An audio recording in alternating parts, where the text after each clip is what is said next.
Yeah, basically, cross-origin leaks are bad. They allow people.com to grab user state and then abuse it. Yeah, but we could potentially aggregate that information in ways that don't have that particular risk. So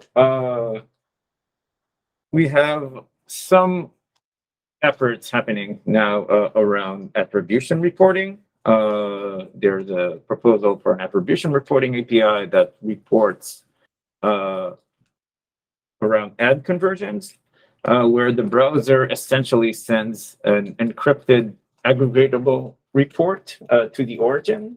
Those are reports that the origin cannot read.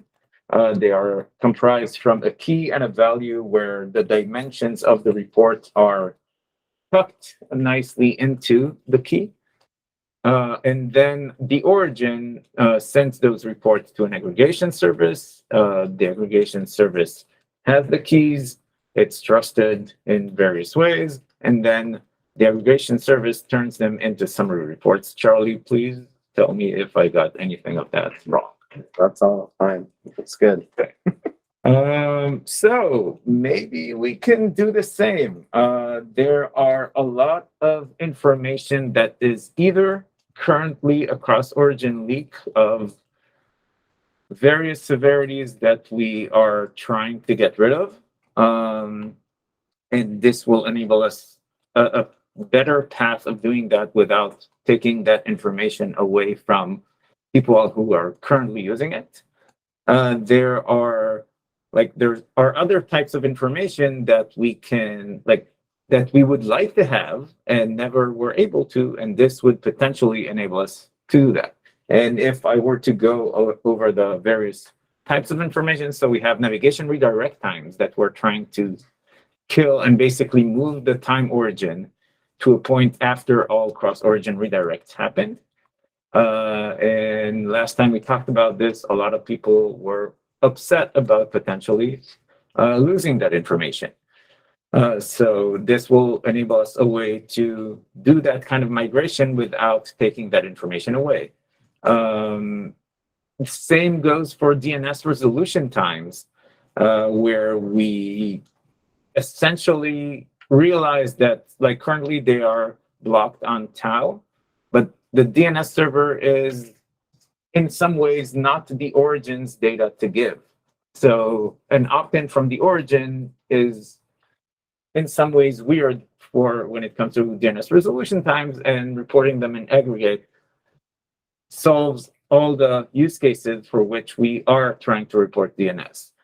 And then sizes and things that happen inside of iframes, this is new types of information that we would like to have. This will enable us to have that new and exciting types of information in aggregated and safe form, or that's the intent here. And finally, for LCP render times, there's a separate discussion to be had whether they are not already exposed in various different ways. So we need to, but this is potentially a separate discussion, but if we were to conclude that they need to be protected as they currently are, we could also report them in some form of aggregate. What would that aggregation look like?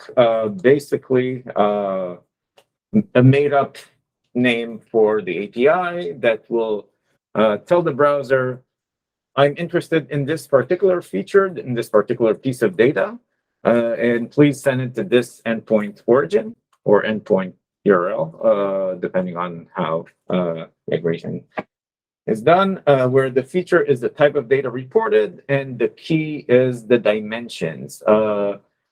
For a lot of the features, it just ends up being the origin that accumulated this measurement, where the value is the measurement itself, and then summary reports are created from that and represent some lossy value distribution data per origin. And that lossiness may be variable depending on the data and what it represents and what we don't want to expose to the embedder on it.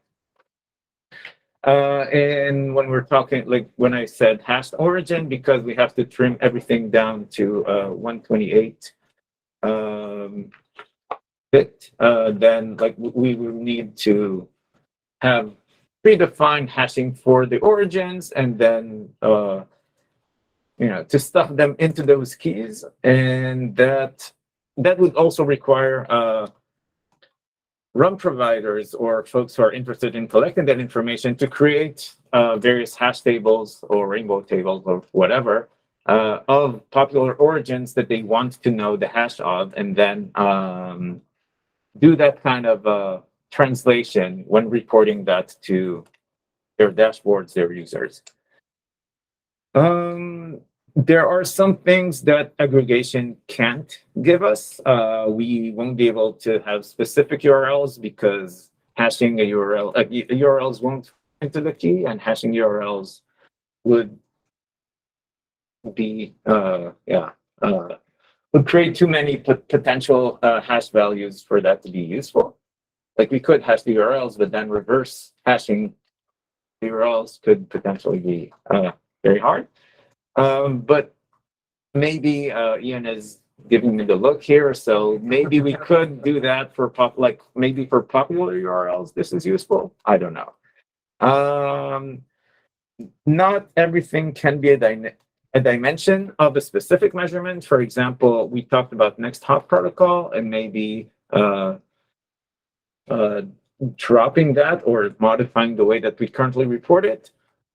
This will not be like, it's hard to see how next hop protocol fits as a reporting, aggregated reporting, when we want it to be a dimension for specific measurements. So we could report it as a bit set on these aggregated measurements, as Charlie pointed out when I talked to him about it, but we wouldn't be able to then retrofit that as a dimension for user-specific measurements, so where it's currently being used. So there are some things that this won't give us. And then the big question, is it safe? So I have not run this by security people and proper channels. I ran it by some people who gave me ideas, but from my perspective, I think it's safe for individual users where we won't be exposing information about them. At the same time, it can expose data that embedded origins don't want exposed. So one example is, I don't know, login rates that can be business information that an embeddee don't want all the embedders to know what percentage of users are logging into their widget or something along those lines. And this can expose that data if we're not careful with our summary reports.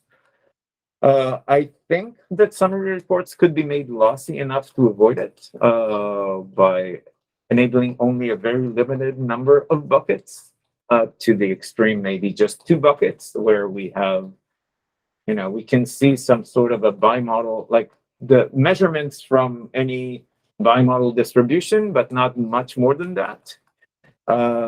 It requires some analysis and talking to people who are better at me than at math that to figure out what that would require. Let's keep questions. Do you mind just going into more detail about this 2 bucket thing? Or what is a bucket? Sure. So from my perspective, a bucket would be some range on which we report a measurement. And if we have, for example, a bimodal distribution, I would go for the median for each one of the models. Maybe we can report more buckets than that. That seems like the